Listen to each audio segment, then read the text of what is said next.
же холодильник жасап жатырмыз. Фреоны біткен.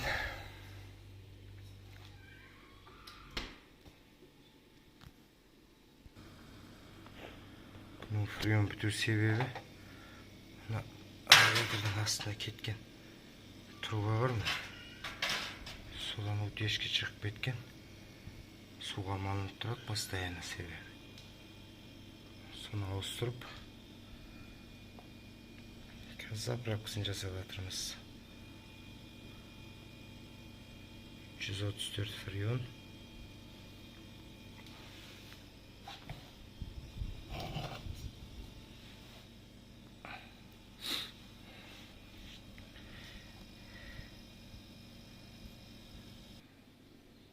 Бұйыртса холодильнигін ставим. Каналға тіркеліп, лайк басып кетіңіздер.